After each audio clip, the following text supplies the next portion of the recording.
Hello, this is Tiara, Hello, this is Ali. and welcome to another episode of The Goddess Vibration. Happy to have you here because we are moving forward in our trauma series. So, before this episode, we talked about the trust wound, and then we did an introduction to this series, which, if you haven't listened to that, please do, because it kind of lays the foundation for everything that we're going to be discussing over these next few episodes. We kind of decided that trauma is something that affects all of us in different ways, and it seems to be an overlooked aspect of the spiritual healing journey, just because I don't think people realize like what trauma can look like and how you can go about clearing that to help you move forward. So we're going to talk about that. Today, we are going to be focusing on another inner child wound. This one specifically is the neglect wound. And I'm really excited to talk about this because Ali actually said this that this is probably a wound that affects like almost everyone in some way, whether big or small. Um, so we got a lot to say about the neglect wound. She and I have both been affected by this particular inner child wounds. Um, so we're going to have a lot to share today. The neglect wound is when we, let me back up. When we started the series and we were looking into the type of wounds that we want to talk about, like some of the more common ones, we actually first originally had the guilt wound there. And then after doing a little research, we found the neglect wound. And after diving in and kind of reading about it, it really resonated with me that I think like 90% of people probably have experienced at some point in their lives, whether that's having busy parents or growing up in single parent households or even parents who are together but don't have time. I think a lot of people can relate to one of those scenarios, and it really does affect us. And even if we can't remember it, it stays with us, and it comes up in forms of, if we're triggered, it comes up in different forms as we get older. And some of us might not have the self awareness to know we are being triggered, why we're being triggered, why that's there. And if we don't process that, it's going to keep coming up. And who wants that? I don't think anyone does. Right. No one wants that. And that's the crazy thing about trauma is that if you don't like work through it and process it, it's going to keep coming up and it's going to come up in ways that you don't even consciously realize. Because that's the thing about trauma is like it'll sit there in your mind somewhere without your conscious awareness. And like, so it's a tricky thing to navigate. Hence the need to talk about it in a little bit more detail. So before we dive into that, I don't think Ali knows this. I am obsessed with Vogue and voguing. Um, I so don't for those even of know you, what that I is. think you know what that is.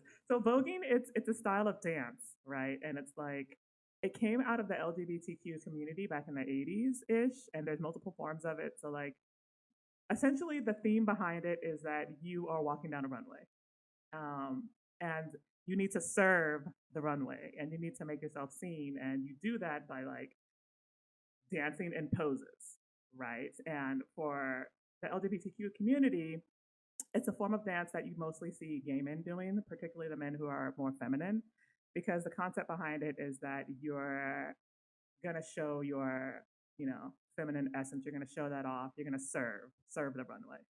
I am so freaking obsessed with this. And there are videos on YouTube of OTA, open to all in New York. They do these Vogue sessions, and sometimes they'll have prizes. And the way it works is that you have someone chance who's like chanting you on, right, on the runway. And I fucking love it so much. So I'm actually trying to like teach myself how to do it. And once I get there, I'm gonna post some TikToks, and you guys are gonna love it. So I just wanted to give my little tidbit about voguing. Shout out to my voguers. if you guys are interested in do voguing or follow some of the voguers in the community. Um, Again, it's something geared towards the LGBTQ community, but I respect it and I show respect to it, and I do follow it. I love it. It's so fun to watch, and um, the only part that's going to be really hard for me is nailing how to do the dip. Oof, that's tough. Essentially, what you do is you dip, you lift one foot in the air and you dip down to the floor with the other leg, and it's just like magic. I don't know how they do it. A lot of the people who do Vogue are very limber and light and thin. I mean, I've seen bigger people do it too, and like big girls do it. But some of the best Voguers are they're thin, they're fit, they can maneuver really easy, because there's a lot of like sashaying and swishiness and like there's a lot of floor work and like shaking your hair, and oh my god, I'm so fucking obsessed. So you guys might see me voguing here in the next few months. I just wanted to share that. This kind of reminds me, not that I've seen the show, I know it is a show. Does this have anything to do with like the RuPaul's like runway or catway or whatever he calls So it? They loosely, call it? loosely. Okay. So some of you guys may have seen the performance by Mirage. And her performance went viral on TikTok, which is like, I'm kind of a bitch.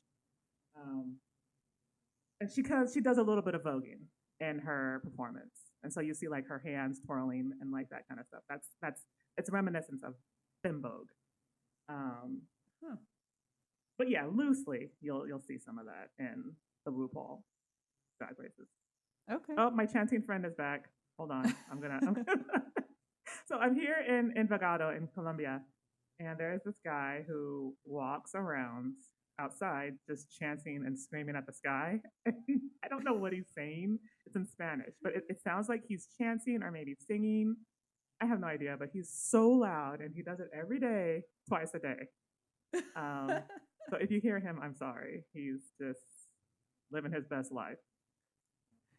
Good on him. I know. Good on That brings him. if that brings him joy and happiness, I say do your thing.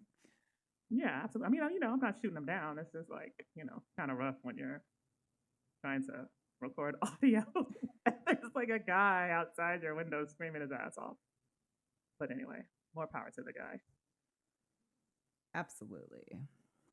Well, that was a very interesting tidbit. I don't really have any interesting tidbits to share. I am looking forward to seeing what voguing is and seeing Tiara do it. Okay, I'll send you a TikTok of voguing. Okay. Or YouTube so that you can kind of get a sense of what it is. Sounds like a plan. So in regards to the neglect wound, I want to talk a little bit about what it actually is because, we did mention that a lot of people probably, have this in some way or capacity. But like all of the other inner childhood wounds, it's something that occurs as a result of less than ideal childhood circumstances. And let's be honest, like a lot of us did have less than ideal childhood circumstances. Like it's really rare that you'll find someone who's like, oh, I had a perfect childhood. Like, is that even a Exactly. thing? I don't even know if that's a thing. Um, I don't know, maybe it is for some people. But for a lot of us, it's just like, there are things from our childhood that we need to heal from. Um, so when we say neglect, like I know initially people think of the idea of like it being like where the child's not being fed, or maybe the parents disappear for days, or maybe there's like some type of abuse in the house. It doesn't need to be that like specific, Extreme and it doesn't or need to be that extreme yeah. because a neglect can also be emotional. So if you have parents who are really busy, they work 9 to 5s, maybe both your parents work 9 to 5s, or even longer than that. Um, it's hard to give your child the attention that they need on a daily, consistent basis. It just is. And that's just the reality of that type of lifestyle. So oftentimes you will see where perhaps because the parents are so busy, they lack the capacity and resources to meet all of the child's various needs throughout their adolescence and throughout, their development. Um, and unfortunately, a lot of kids internalize that. So it's more common than you think, and that's why initially we were under the idea that like all of us probably have this sense of capacity because if you were a kid and both your parents worked like all day long or even longer than that, there's a good chance that some aspects of your needs as a child were not met. Um, so now that doesn't mean that every single child who experienced that is going to develop a neglect wound. So I do want to clarify that. Like, I'm not trying to paint a broad brush here because there are some kids who perhaps had that experience, but went on to, not develop a neglect wound and went on to live happy lives. Um, the neglect wound arises when there's like a lack of adequate emotional attention or care from loved ones, or when you were deprived the basic or physical needs like the clothes, like the food, and that kind of stuff. So either of those circumstances can lead to the development of a neglect wound.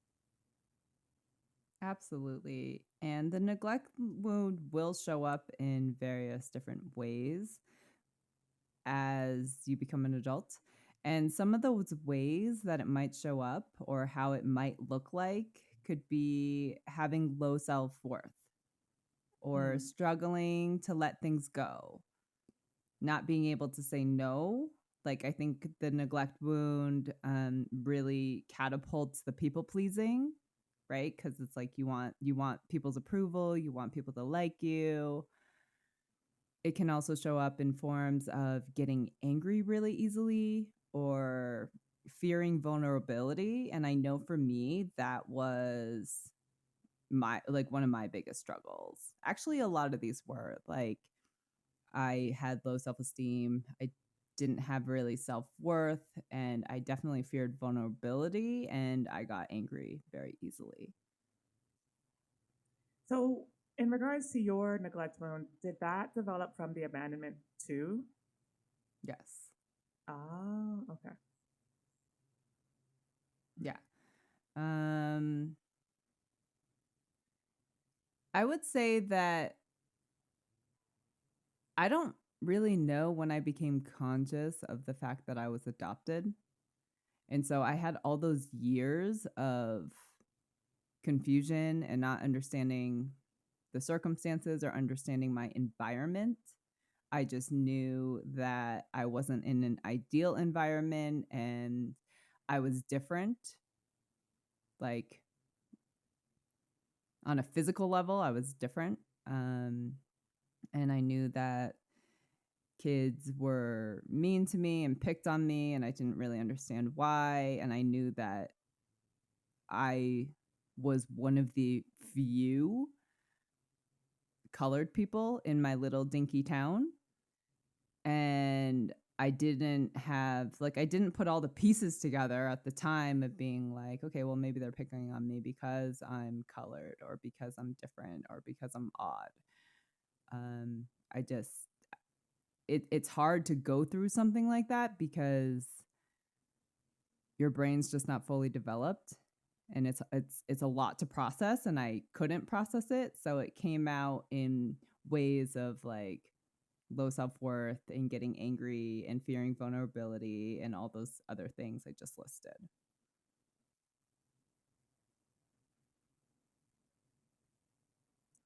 So, for me, like my circumstances were a little different. Um, I lived in a household where both my parents worked, and my mom works like a 9 to 5, and then my dad he also did, but he works nights. So typically, what went on in our household is we would see our mom during the day, um, and then at nights during the day our dad would be sleeping, and then he would be working at night. So like we would really only see our dad like on the weekends. We would see him in the house walking around and doing what he needs to do or whatever. But for the most part, he would sleep during the day. And then by the time we got home, he was getting ready to leave. Um, so me being the oldest, I think like feeling like I couldn't or didn't have the attention of both my parents, I think it affected me probably harder than my other two sisters. Um, Especially because I was involved in extracurriculars, which started in middle school. I got involved in basketball, um, which like I had mixed feelings about basketball. It was one of those things that like I was a tall, lanky kid, and so people would be like, "Oh, you should play basketball. You should play basketball." So I was essentially like recruited to play basketball when I really didn't want to, but I did anyway because everyone told me to. With that said, I did learn to enjoy, my team and like, the activity of it, but like, I wasn't that great. It was just like something to do. Um, but I remember to myself and thinking to myself, even when I went into basketball in high school, that my parents never came to any of my games, like not one. Did they ever come to any of my practices or any of my games or like give me anything to support basketball? Like it was all me having to get my stuff and like pay for my shoes and like that kind of thing. And I internalized that. Even if I didn't consciously realize that, I internalized that. Before that point, my parents were so busy that as a kid, I didn't know that this consciously develops. I actually had to go back and process this later. But I didn't feel like I could go to them for anything. I didn't feel like I could talk to them about what was going on with me. I didn't feel like I could talk to them about my dreams or my goals or, stuff I was experiencing with school or friends or boys or bullying. I didn't talk to them about any of that stuff. And I think it's because they were just so busy that I didn't feel like I could. So I internalized a neglect wound because my emotional needs were not being met by my parents. Now, interesting thing, this affected my youngest sister too, who she used to have tantrums, like my baby sister. She used to have like fierce tantrums. And like we still talk about it to this day because when she was like 2 or 3, man, like everyone in the store could hear her. And like it was wild. We would tease her too, and that didn't help. So she would like get in tantrums when me and my middle sister would tease her. She was just like a very tantrumy kid, and we didn't really understand it at that time. But she was always trying to get her mother's attention with the tantruming and with the crying and with the screaming. And we didn't quite get it, but as I got older, I realized that it was her attempt as a child to get nurturing from my mom that she couldn't provide. Um, so that just goes to show that that neglect wound can present in different ways. My mother wasn't a nurturing mother. She was more of like, all right, I'm going to make sure you have food and clothes and, a house, and I'm going to pay for your education, and that should be good enough for you. So she was a It, provider. she was a provider. She was not a nurturer, but you need both as a child, as I realize now. Um, because when we didn't get that nurturing, it left a wound.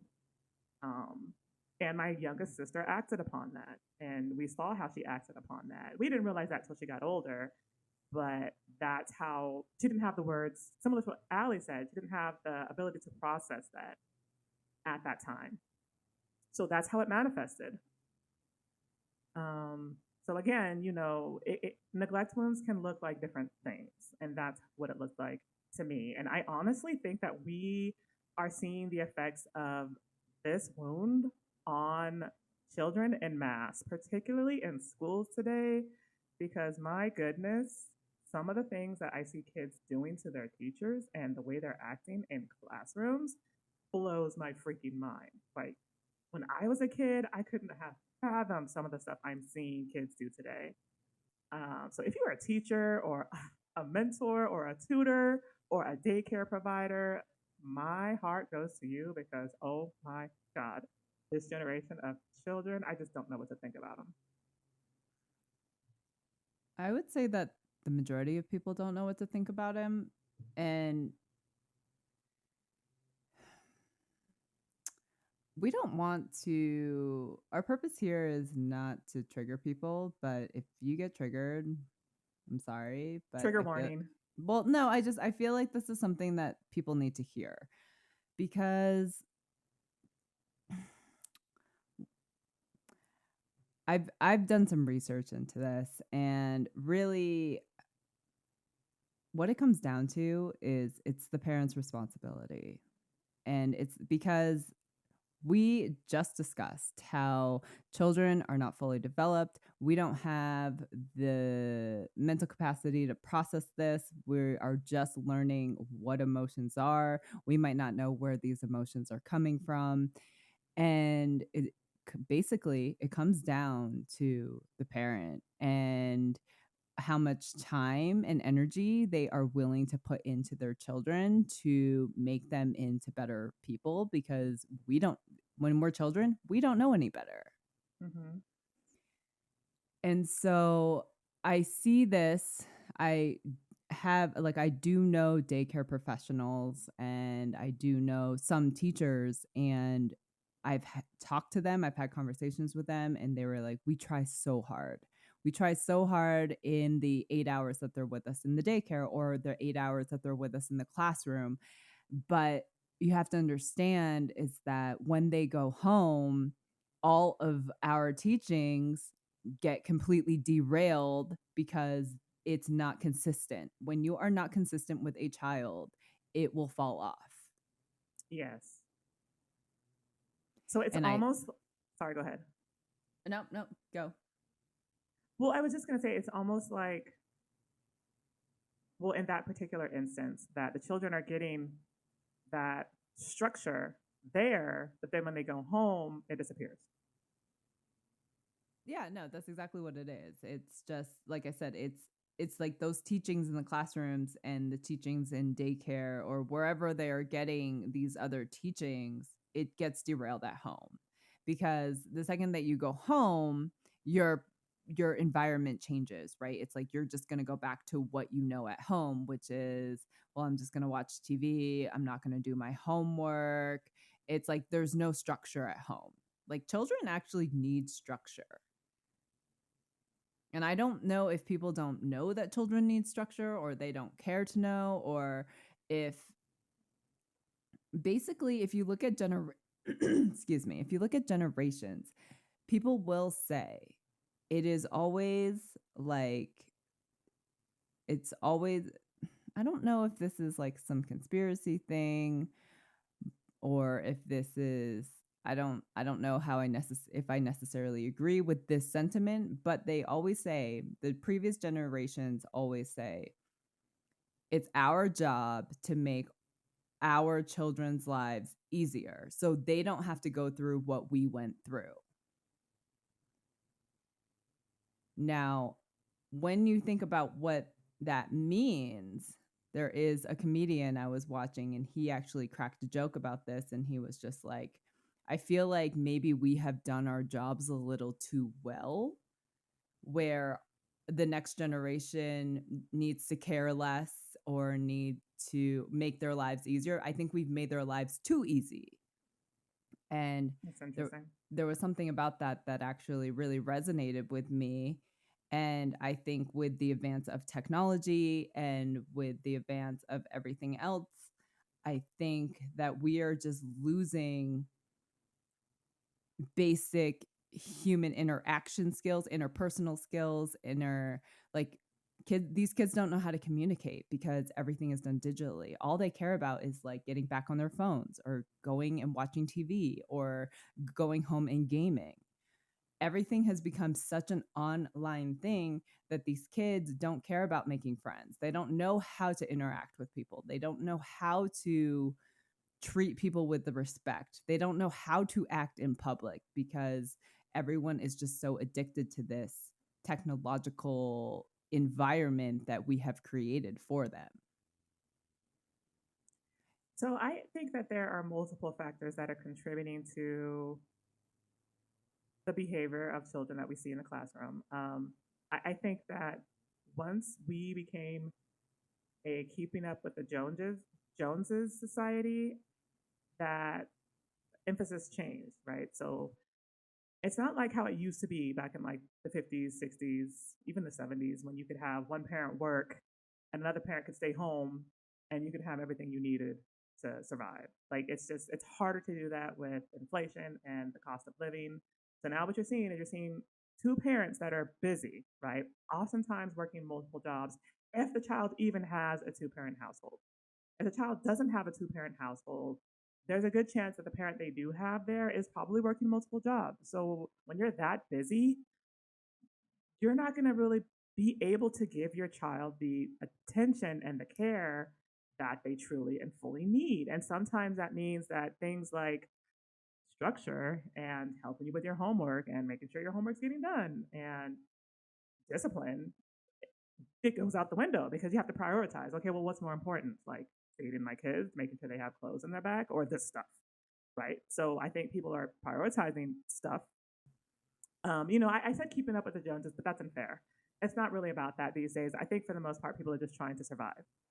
Um, so, obviously, we live in a society now where it's getting harder and harder to survive. And so when this stuff happens, we see the consequences. And I think some of the consequences are that children aren't getting that same structure and discipline like they used to in prior generations because the parents are just so busy. And that's not necessarily the parents' fault, you know what I mean? And I'm not trying to blame the parents for any of that. I just think that that's the way our structure in society has shifted. And the burden of that and the brunt of that is being borne upon teachers who not only do they have to focus on teaching, but they also have to focus on discipline. And that's not fair to the teacher. Like, a teacher shouldn't have to do that. Unfortunately, in a lot of districts, teachers have not been allowed to discipline. Like, a lot of teachers have been disempowered when it comes to disciplining children. I guess just more or less due to liberal policies. Maybe there's a fear of being sued. I don't know. I know back in the day that they used to beat the kids' ass, so I don't know why that changed. Um, they used to do like the thing where the kid would stand in the corner, or like what's it, the dunce cap or whatever it was.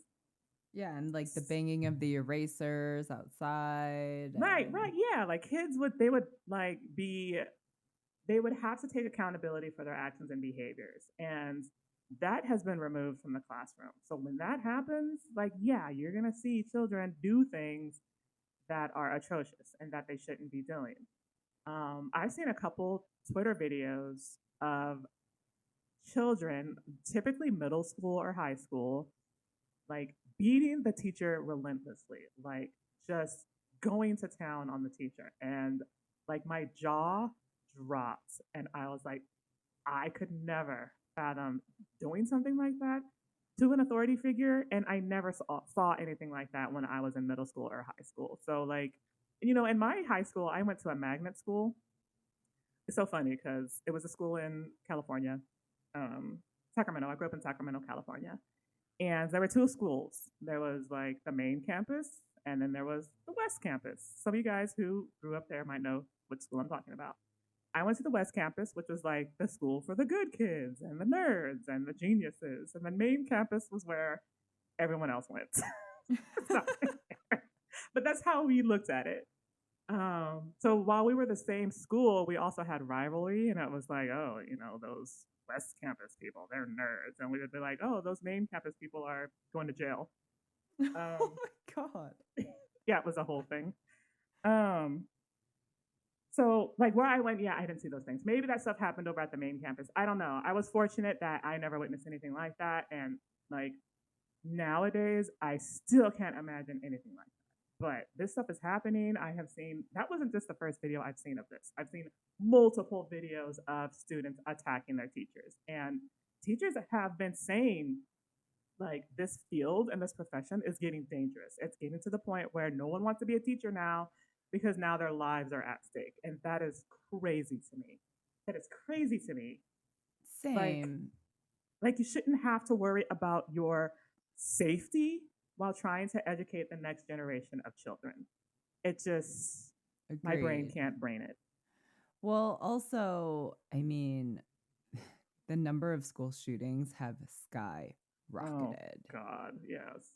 Don't And even get so me that's started just on that. well, I know, but it's just another layer of not feeling safe. It's another layer of unpredictability. It's just my question is what the hell is happening at home or what the hell is happening in these children's lives where they feel like they need to bring weapons to school and unleash their wrath? Yes, and there was actually a case of that in Florida. I believe it was out of Florida, um, where a child, I think he was like 5, brought a gun to school and shot his teacher. 5. Yeah, Like, that's exactly my point. It's like, first of all, why is there why aren't parents locking their guns up in a safe? That's my first question. My second question is, like, how are children even getting their hands on these weapons? And then where do they think it's like, okay, it's like you're 5. You don't Right. you barely know what a gun is, and yet why is the safety not turned on? Why are they able to bring it to school, and why are they able to know how to point and shoot at age 5? Exactly. That's what I'm like. What is going on in these households, you guys? Like, what is happening here? Like, and it was the kind of thing where it was like the child is so young that we can't prosecute. Like in the history of the state, like no one has prosecuted a 5-year-old. Um, so it was one of those things where they didn't really quite know what to do. The authorities. It was more just like, well, we got to see what's going on in this child's home. Maybe there's some neglect. I think the teacher ended up suing the school district, Good. but there wasn't much else that they could really do. I mean, he was 5. Um, but obviously, there's some type of pattern or something going on in this household that has made this child feel like that's something that he needs to do. And that's sad. That's very, very sad. Um, Ali brought up the school shootings. Yeah, I'm from the US, so I understand the impact of that. I understand what she means and what she's talking about. She's right that it adds another layer of the safety when it comes to going to school. And when you're a kid or a teen and you go to school and in the back of your mind, you are worried that someone could blast you at any minute, that is traumatic. Like Very. going to school is now traumatic.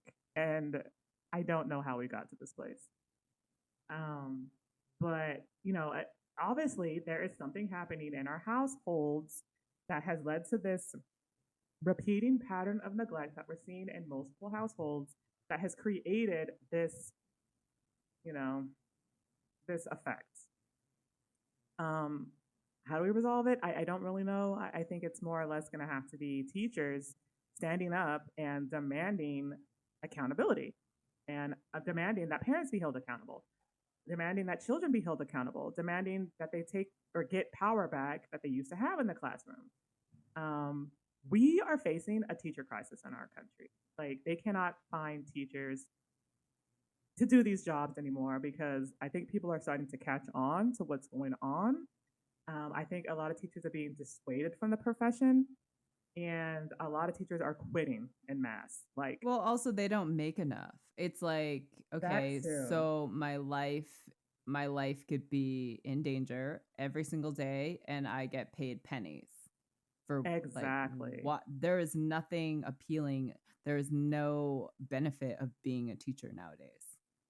Right, exactly. And so when I was living in Arizona, there was this big thing about there being a teacher shortage and the same thing's happening in California because California is so so expensive um, that they can't find teachers. And I think some places are like trying to make it resolve that by creating like I don't know what the like teacher towns where like the rent's cheaper and the teacher can live there. But you shouldn't. That shouldn't be necessary. Like, why is that necessary? Like, it's just it's crazy. But yeah, it's unfortunate that we're facing a teacher shortage right now, and I think some places are lowering standards to find teachers, which I think is a terrible idea. It's such a terrible Agreed. No, idea. I absolutely agree with you. I saw one TikTok. One of the teachers was 16 years old. What? Um, yes, there was a TikTok about a teacher who is literally 16 years old. Um, I think they've expanded or lowered requirements, and I don't think you need to have the teacher certification anymore in some places. Like that's how desperate they're getting. And I'm like, okay, you guys are doing this, but what are you doing to address the actual issue here? How is this going to solve things like student behavior in the classroom? How is this going to resolve teachers feeling disempowered? How is this going to resolve teachers not having enough money to feed themselves, let alone get the stuff they need for their classroom? Like, what are you guys doing to resolve that? I don't see it. So until that stuff starts to really get addressed, I don't know what's going to happen with the profession. I don't know. It is of my opinion, and this is my opinion only.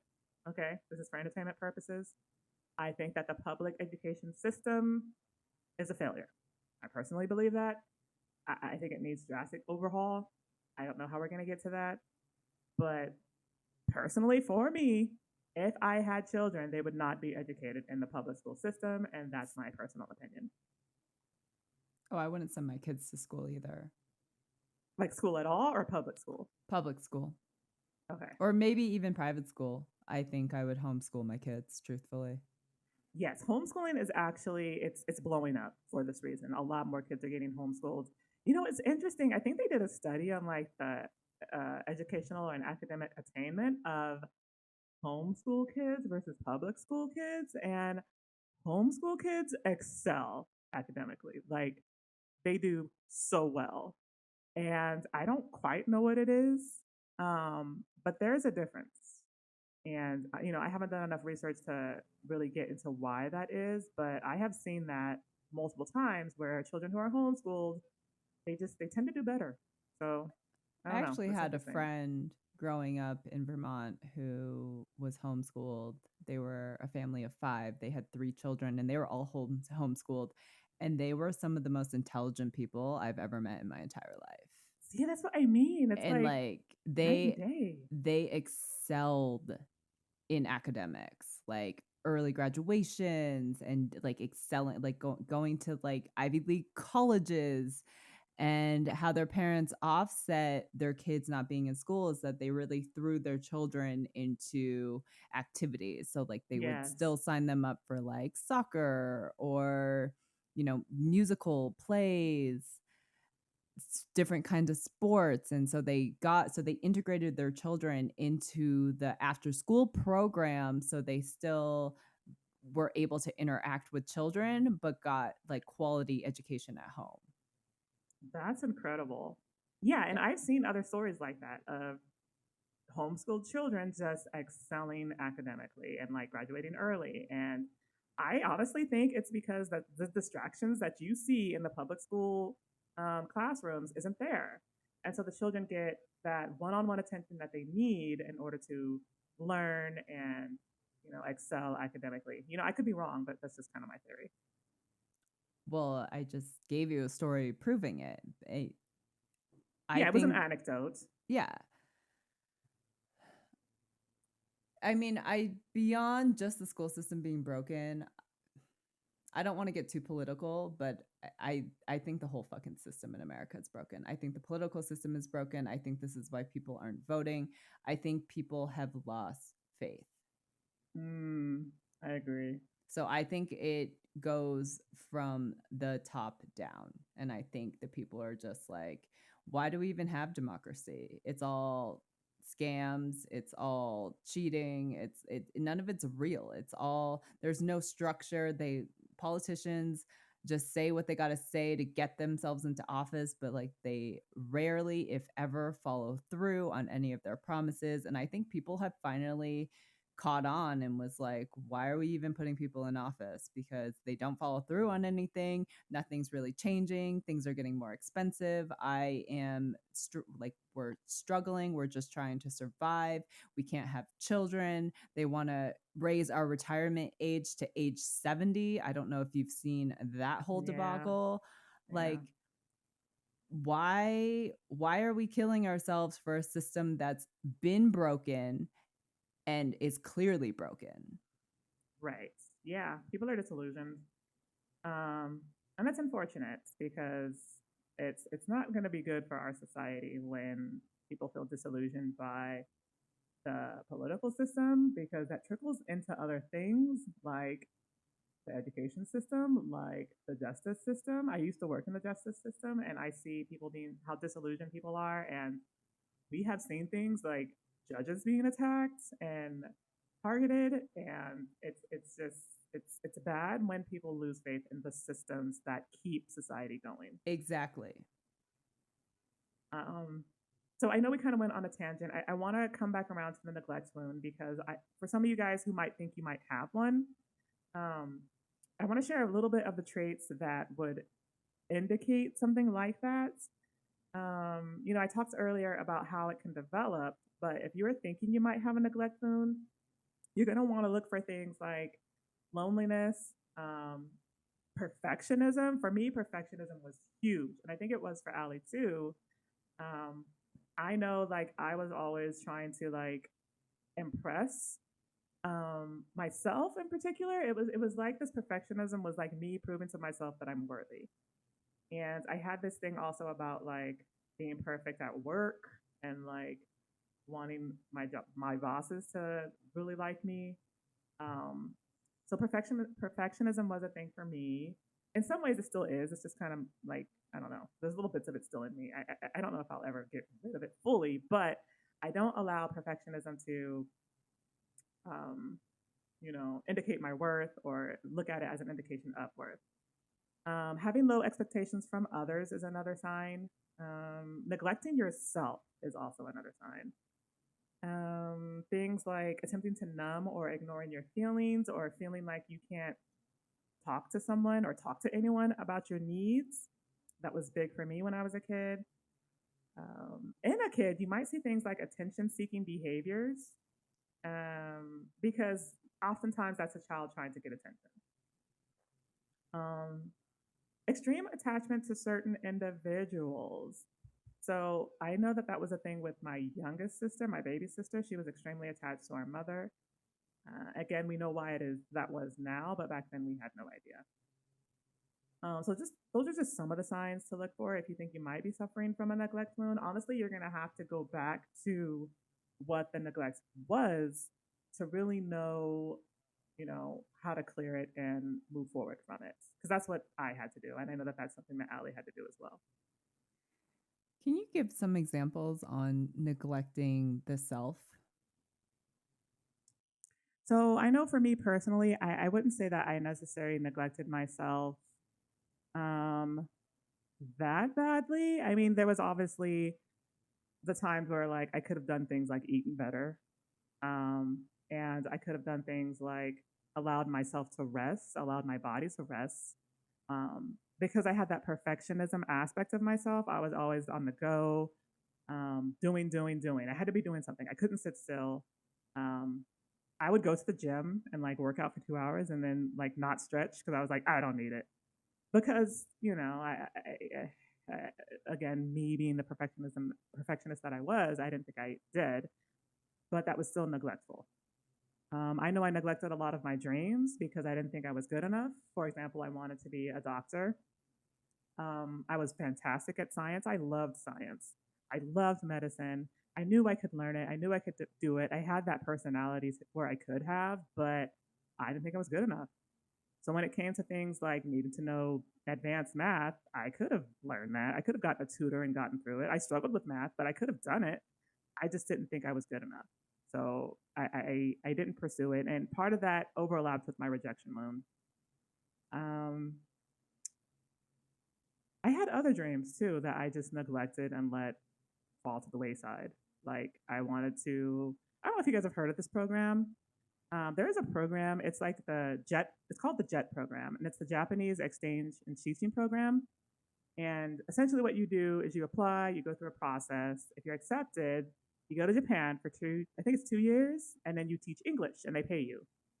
And I applied once, got rejected, took it personal, didn't apply again.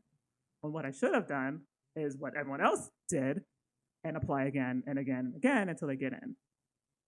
So I did neglect some aspects of myself, but as I got older, I tried to be better about that, especially when it came to my health, needing to rest, needing to take time for myself. I did overcome a lot of that, and I'm at a point now where I'm not gonna let any more of my dreams die, regardless of what it takes to get there. That's a fantastic place to be. I would say for me, I I did struggle with perfectionism, but for me it was just more about control.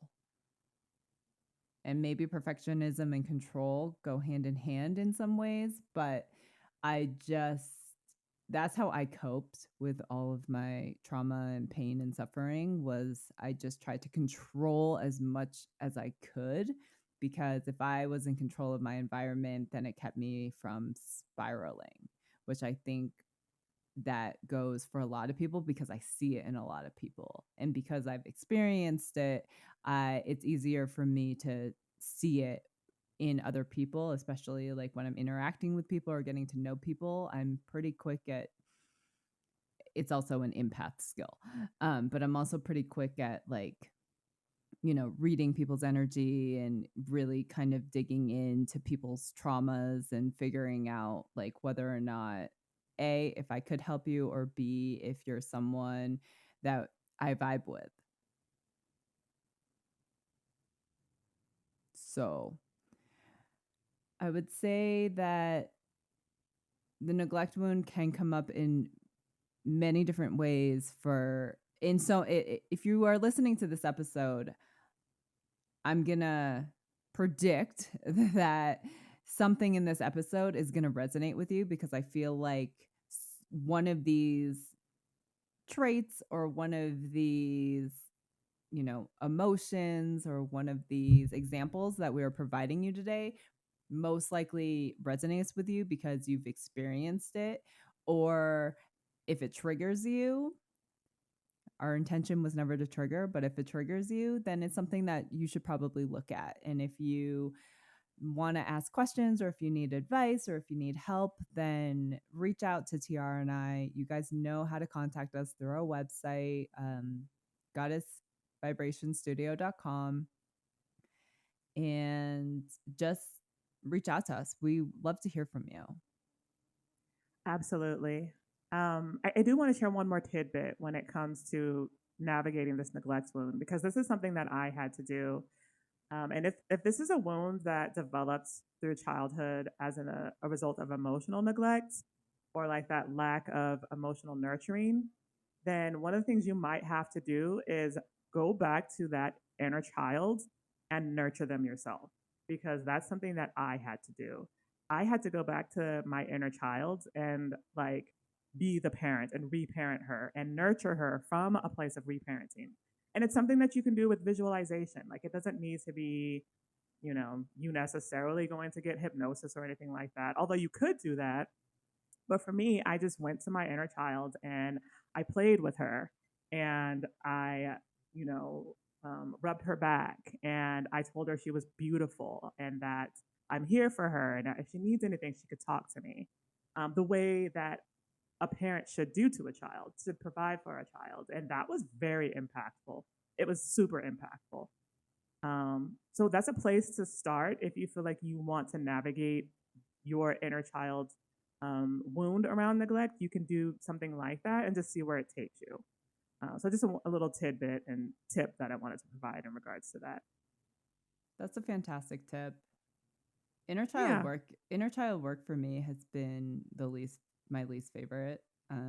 it's not easy. It's not at all. So, It it's not, and also it's just not something I enjoyed doing. It's something I put off for a long time. The inner child work was probably my last. I avoided doing it for as long as possible, only because A, I didn't particularly enjoy my childhood, and B, when I was a child, I wasn't a child. Like mm, I just never embodied being a child. And I think that I don't know if that was a place from wounding or if that's just me and my nature. Um, when I saw my aunts a few years ago and they were talking about like when I was a child, they were just like, you were never a child. Like they were like, you were just so headstrong and steadfast and you knew things like you were like a little adult. So I don't know if that was a result of wounding or if that's just like an essence of who I am. And that could be another case of just like, you know, if you when you were a child and you didn't feel like a child, like you were just like a little adult like me, then that can happen and that's okay. It's just you might have to dig a little deeper into the inner child wounding to know, okay, A, was it actually wounding? Or B, was that just the essence of who I am? Because I had to decipher and distinguish and compartmentalize like all of the things from my childhood, like what was wounding, and then be like, that was just the essence of me. And so it can get really tricky. It can get really complex down there. So if you need help with that, then reach out to me, email me. Yes, absolutely. It reminds me a little bit of the kids that grew up really fast or had to grow up really fast. So I know that this wound can develop, and there might be another inner child wound associated with this. In regards to children who had to be the adults, or children who had to care for their siblings, or even children who had to care for their parents. So again, for example, if your parent was on substances, or maybe they were sick or unwell or couldn't provide, and you step up to be the provider for the household and for your siblings, that's a very specific kind of wounds that can develop, and it's tied to that need to have to grow up really quickly, not having a childhood. Um, I just want to share that that's just distinguishing between those two, because they're a little different, but what she said reminded me of that. Oh, yeah. I mean, that definitely happens, especially you guys in the past few years when the pandemic hit, when all those children were losing both their parents. And if they did have siblings, they immediately became the adult overnight. Yeah, yeah. I heard stories of kids like Same. dropping out of school, yeah, Yeah. to take Yeah. care of their, yeah, which is it's devastating. But yeah, that happens. We're in interesting times. There's a lot of interesting and devastating things happening around the world. And I will never stop hoping that things will get better, but it's tough. It is Yeah, tough.